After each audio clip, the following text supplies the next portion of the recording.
when you do learn about other people's traditions and cultures. She also has written a couple of books that I would recommend to you. One of them is called The New Believers and Reimagining God. And then the other one is Curious Obsessions in the History of Science and Spirituality, which is of particular interest to me, that intersection there. And but perhaps most interesting for all of you is Rachael is a wonderful speaker with an enormous amount of insight and experience, and she's chosen to share some of that with us this evening. And so I'd like you to join with me in welcoming her to the podium and speaking this evening.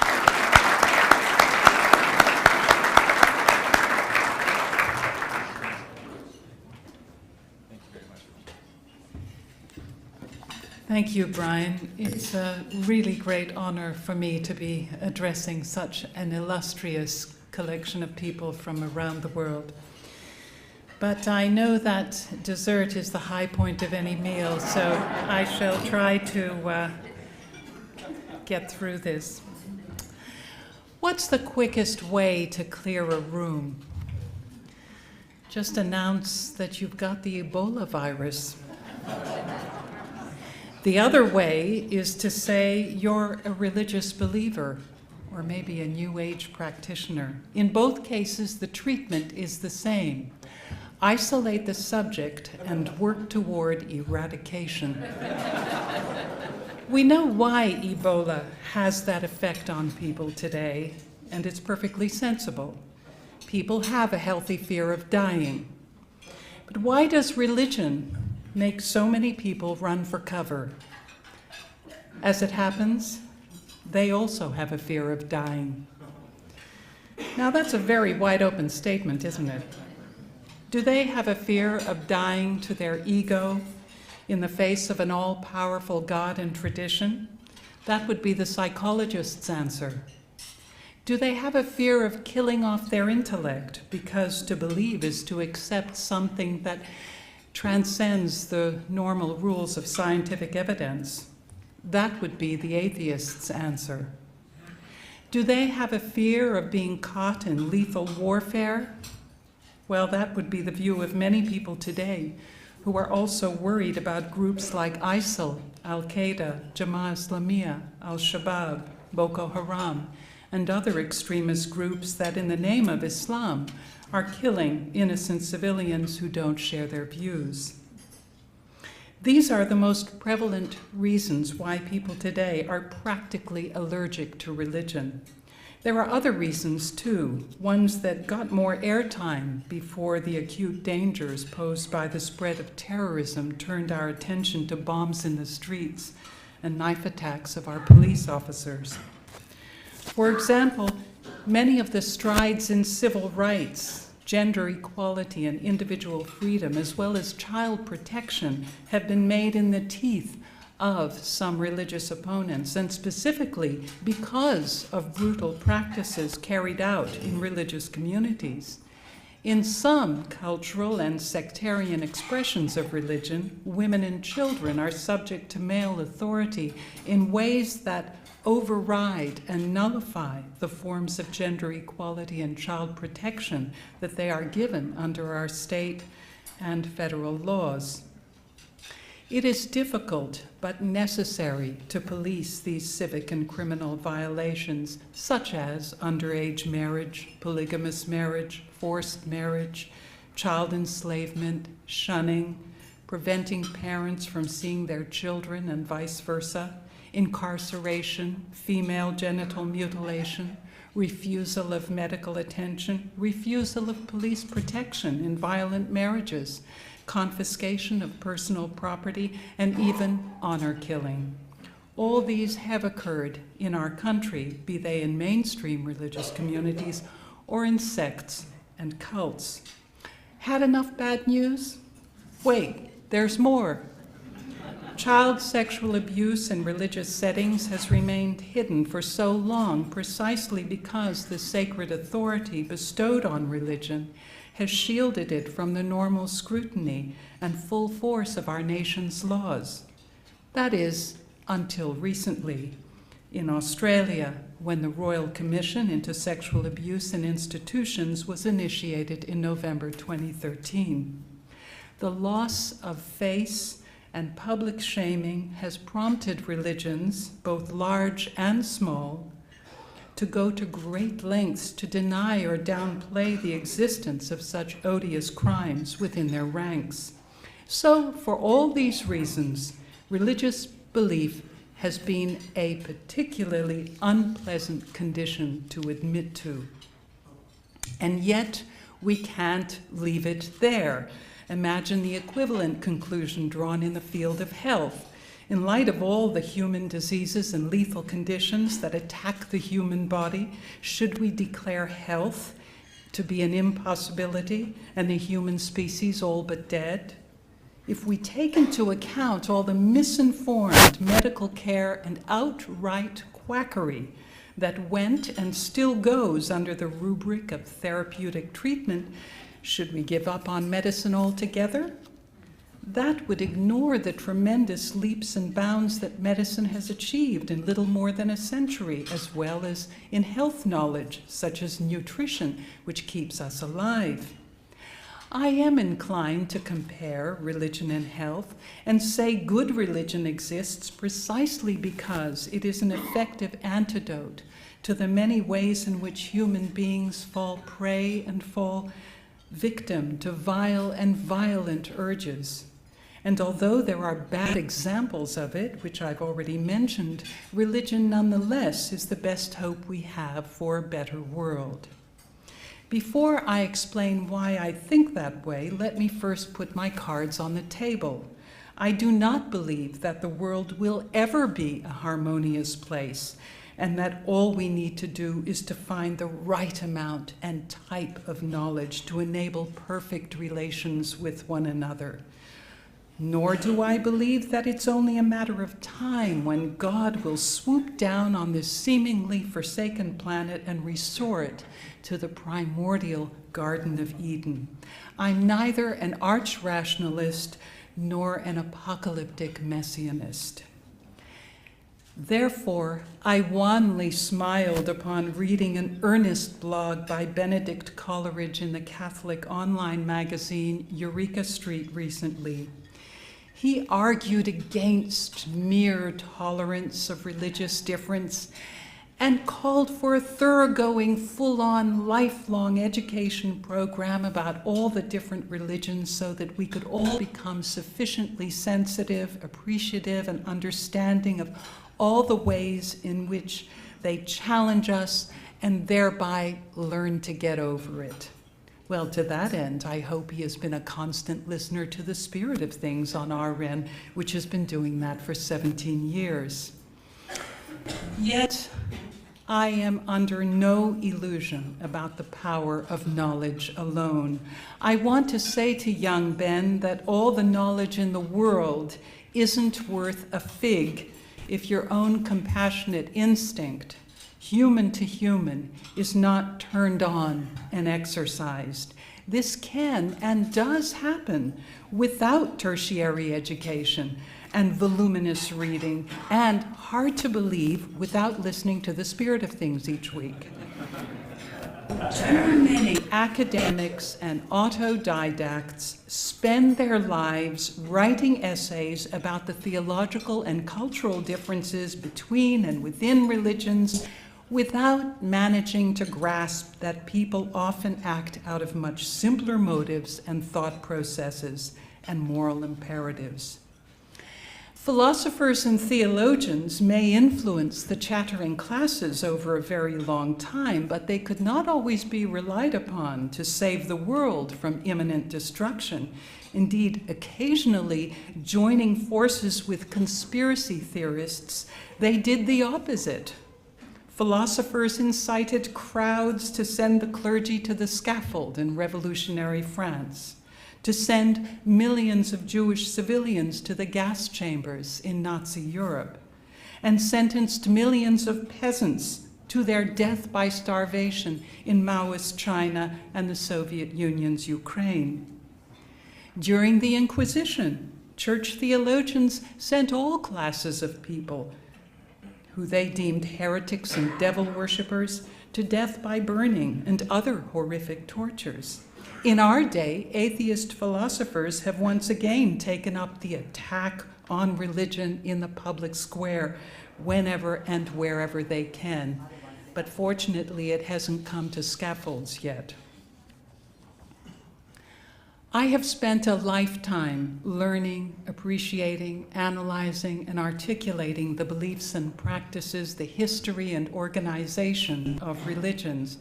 I've taught in universities in 3 continents and broadcast programs across Australia and now internationally through the internet, but it hasn't prevented me from being the target of hate mail, nor has the knowledge that I have gleaned of different traditions always resulted in my benign acceptance of them. In some cases, it's produced the opposite, because there are religious beliefs and practices which are repugnant to me and which have questionable, if not completely unacceptable, individual and social consequences. Perfect knowledge producing a perfect result is a rationalist's dream, but it's a non sequitur. It doesn't follow that what you understand you necessarily accept, nor that acceptance is contingent on understanding. What I do believe is that religion can inculcate an attitude of mind that avoids conflict in the first place. Anyone in interfaith circles has witnessed the intrinsic understanding that religious people have for one another as people of faith, for whom the divine, transcendent dimension of life is accepted as a reality. The interpretations of it may differ, but that fundamental acceptance of a divine reality is accepted. Also, religious values enable and encourage us to support social and political systems that are inadequate on their own. Western democracies today are highly secularized and appear self-sufficient. Key institutions like government, education, and the judiciary avoid reference to religion and yet maintain as best as possible some of its salient values, such as the sanctity of all human life, the necessity to look after the poor and disabled, and the observance of the rule of law. At democracy's apex has been the guarantee of freedom, freedom of individuals to live where and how and with whom they wish, to pursue any line of legally permissible work that interests them, and to follow their religion with impunity. This is a great achievement, but it has a cost. Take, for example, freedoms that are guaranteed. It's become commonplace to press for them as if by right, and to demonstrate loudly and to strike regularly whenever they are perceived to be curtailed. This can result in quite extreme situations, such as when a right to work is defended in the face of bad work practice by producing a certificate for chronic lateness syndrome from a psychiatrist. It's been done. One of the zaniest bids for freedom fought in the criminal courts occurred when Dan White murdered San Francisco City Supervisor Harvey Milk and Mayor George Moscone. The infamous Twinkie defense, I'm sure most of you thought of it, alleged that the culprit's depression caused a change of diet to the sugary snack Twinkies, which unbalanced him and caused him to commit murder. He got a reduced sentence for manslaughter. Although this bizarre attempt to exculpate a murderer has become somewhat exaggerated in its frequent retelling, it stands for the way that modern-day secularism, aided and abetted by the legal system, offloads personal responsibility and guilt and is quick to blame someone or something else for human moral failings. Diet is to blame instead of willful demonization of a homosexual, which Harvey Milk was. How could it be otherwise in a system that downplays the moral responsibilities originating in religion, that makes rights possible in the first place? It should be remembered that rights are secondary. and are only the result of responsibilities which are primary. The secular emphasis on rights is completely counter to what religion teaches. As Rabbi Jonathan Sacks put it in the book To Heal a Fractured World, the ethics of responsibility found in the Ten Commandments do not comprise a list of rights, but a list of commands. For example, thou shalt not murder produces the right to life. Thou shalt not steal produces a right to property, and so on. Religion requires the individual to act righteously and in a self-limiting way. It does not oblige the individual to be a passive recipient of rights. As this is an interfaith summit which brings together religion and the economy, let me also mention that in the Jewish tradition, the great 12th century philosopher known as Maimonides, who flourished in Spain, amongst both Muslims and Christians, and then later in Egypt, reflected on how the Jewish law of charity, tzedakah, while important, does not mean that one should be lax about receiving charity. Quite the contrary. Being dependent on the community was to be avoided as much as possible, even if you were a religious leader and a sage. This is what Maimonides said. A person should always exert himself and endure hardship rather than throw himself as a dependent on the community. The sages taught, make your Sabbath a weekday sooner than become a dependent. Outstanding scholars worked as hewers of wood, carriers of beams, drawers of garden water, iron workers, blacksmiths, rather than asking anything of the community and rather than accept any proffered gratuity. End of quote. Religion holds individuals to account for their deeds, not because it wishes to enslave them, but because as precious and vital parts of the creation, their every thought, every gesture, every action counts as a reflection of God in whose image they are made. In this worldview, human beings are co-creators, responsible for their actions and therefore of their fate. Their fate is not written in the stars, but on the contrary, it is made with all their heart, with all their mind, and with all their strength. Let me move sideways for a moment to the context of education and a discussion that Martin Seligman included in his book, Flourish. From a biological point of view, it could be said that our success is genetically predetermined. Recently, the performance of mentally healthy boys and girls in school was compared, with two characteristics measured, IQ and self-discipline. Guess which one had the most profound effect on how well one did? Boys tended to be smarter, but regardless of whether the IQs were higher than the girls, they had less self-discipline than the girls had, and it was the girls who did better every time. Girls succeeded where boys often succumbed to boredom, failure, and a downward spiral. Religion builds self-discipline because it expects higher standards of behavior, such as self-denial, regard for authority, repetition, seriousness, and the ability to relate to others and serve their needs. In other words, the self-discipline required by religion builds character, which studies in education have shown is the key to doing well in school and beyond. Incidentally, religious belief and practice has also been shown to contribute to a longer and healthier life. Most significantly, for society at large, it is the significant role that religion plays in reducing crime that should interest us.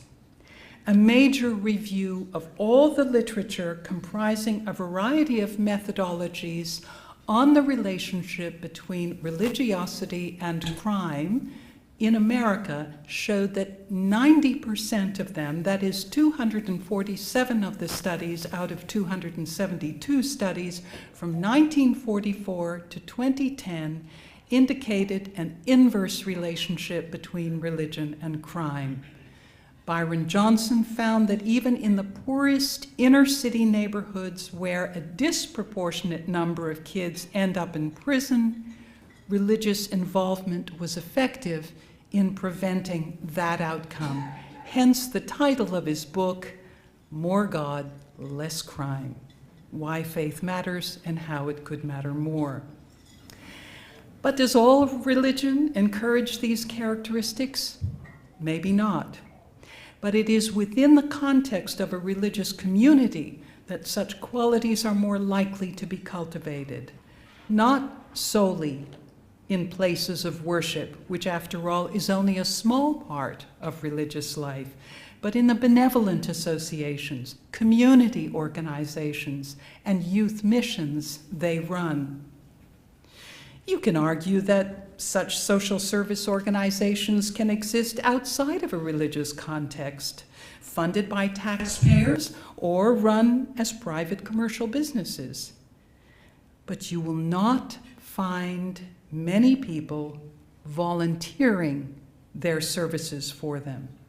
It is primarily in the religious communal context that individuals, out of personal responsibility and a sense of obligation to a higher order, willingly care for their communities. Personal responsibility is an extension of a relationship to God or a divine being that involves two aspects: repentance and forgiveness. Again, Rabbi Jonathan Sacks argues convincingly that the penitential culture which emerged out of the Bible inculcates the personal responsibility for sin, which when acknowledged and repented, earns forgiveness. After repentance, the way is open to a new beginning, a new impetus to do good. Compared to the Greek oracle which predicted what will happen, the biblical prophet warned of what might happen. In the latter case, you have it within yourself to put right. It doesn't result in a blame culture of hapless victims asking, "Why did this happen to me?" but a liberating one that asks, "What then shall I do?" When we remember that each and every individual possesses the human dignity of a person made in the image of God, then we change from being a mere object buffeted by forces to a subject in a divine relationship. Religious philosopher Joseph Soloveitchik put it like this: man is born as an object, dies like an object, but possesses the ability to live like a subject, like a creator, an innovator, who can impress his own individual seal upon his life and can extricate himself from a mechanical type of existence. Man's task in the world is to transform fate into destiny, a passive existence into an active existence. It is to transform an existence of compulsion and perplexity and muteness into an existence replete with a powerful will, with resourcefulness, daring, and imagination. Is it any surprise that the science of human social behavior, which became known as sociology, was originally founded on religious insights? German Protestant Max Weber, the father of sociology, wrote a book 110 years ago, which drew together many of the themes I've mentioned so far. The Protestant ethic and the spirit of capitalism was the single most illuminating study of how Protestants, particularly Calvinists, held beliefs about work, personal salvation, and the common good that forged an outlook, dictated a work practice, and established a series of social reforms that gave rise to free market capitalism. Where some religious groups saw wealth as a danger to one's spiritual condition, Calvinists viewed the accumulation of wealth through hard work as a divine sign of the favored position in God's eyes and their future salvation. This theology virtually guaranteed that people would work hard and rather than become debauched by their riches, would invest their wealth and double and triple it, exactly in accordance with the parable of the talents found in the Gospel of Matthew, chapter 25, 14 to 30, where the servants who invested the coins that their master gave them were rewarded, and the one who did not was cast into outer darkness. Unlike Catholicism, in which one was baptized as a baby, most Protestant sects required a voluntary acceptance of the faith at maturity. And thus, in Protestant America and elsewhere, the very principle of individual volition became a prized characteristic of culture. Individualism, risk-taking, self-responsibility, and self-reliance were of great importance. Very much like the words I quoted of Joseph Soloveitchik, a powerful will with resourcefulness, daring, and imagination. At times, the Protestant role in capitalism could be quite surprising.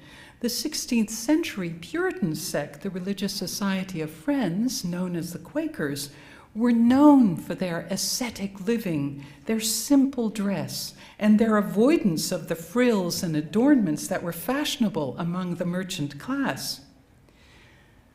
When the Quakers introduced the radical concept of the fixed price against the idea of prices negotiated with each and every individual customer, they believed it would promote honesty and eliminate greed, and also, most importantly, theologically, reflect their belief that all people were equal in God's eyes.